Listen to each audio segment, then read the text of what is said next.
യാക്കോബായ സഭ Niranam ഭദ്രാസനാധിപൻ doctor mark കൂറിലോസിൽ നിന്നും ലക്ഷങ്ങൾ തട്ടിയെടുത്ത രീതിയിൽ പാലക്കാട് ജില്ലയിൽ വ്യാപകമായ സൈബർ തട്ടിപ്പുകൾ. പാലക്കാട് നഗരത്തിലെ ഡോക്ടർമാരെയും ഒരു വ്യവസായിയെയും ഉൾപ്പെടെ 3 പേരാണ് നിലവിൽ പരാതിയുമായി രംഗത്തെത്തിയിരിക്കുന്നത്.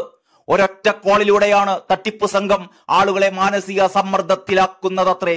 ഇല്ലാത്ത പാഴ്സലിന്റെ പേരിൽ പ്രമുഖ കൊറിയർ കമ്പനിയിൽ നിന്ന് എന്ന് വിശ്വസിപ്പിച്ചെത്തുന്ന വീഡിയോ കോളിലൂടെയാണ് തട്ടിപ്പ് നാടകം തുടങ്ങുന്നത്. ഇരയാക്കപ്പെടുന്ന വ്യക്തിയുടെ വിലാസത്തിൽ MDMA പോലുള്ള ലഹരി മരുന്നുകളോ വ്യാജരേഖകളോ കൊറിയറായി ലഭിച്ചിട്ടുണ്ട് എന്നും അന്വേഷണ ഏജൻസികൾ ഇക്കാര്യം തിരിച്ചറിഞ്ഞിട്ടുണ്ട് എന്നും തെറ്റിദ്ധരിപ്പിച്ചാണ് ഫോൺ കോൾ തുടങ്ങുക. Phone customs, police, cyber cell പോലുള്ള അന്വേഷണ ഏജൻസികളിലെ ഉദ്യോഗസ്ഥർക്ക് കൈമാറുന്നു എന്ന് വിശ്വസിപ്പിച്ച് മറ്റൊരാൾ സംഭാഷണം തുടങ്ങുന്നതാണ് രണ്ടാം ഘട്ടം.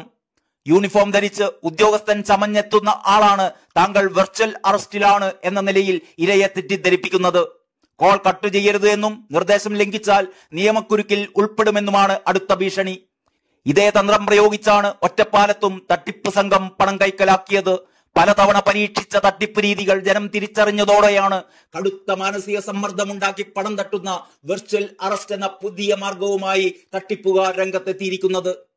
പാലക്കാട് നഗരത്തിലെ വ്യവസായിയെ കബളിപ്പിച്ച് കൈക്കലാക്കിയത് 29.7 ലക്ഷം രൂപയാണ്. ഒരു ഡോക്ടറിൽ നിന്ന് 6 ലക്ഷം രൂപയും മറ്റൊരു ഡോക്ടറിൽ നിന്ന് 3 ലക്ഷവുമാണ് തട്ടിയെടുത്തത്. വീഡിയോ കോളിലൂടെ വെർച്വൽ അറസ്റ്റിലായി എന്ന നിലയിൽ തട്ടിപ്പ് സംഘം കബളിപ്പിക്കാൻ ശ്രമിച്ചത് തിരിച്ചറിഞ്ഞ് പോലീസ് സ്റ്റേഷനിൽ എത്തിയതിന്റെ പേരിൽ പണം നഷ്ടമാകാതെ രക്ഷപ്പെട്ടത് 4 പേരുമാണ്.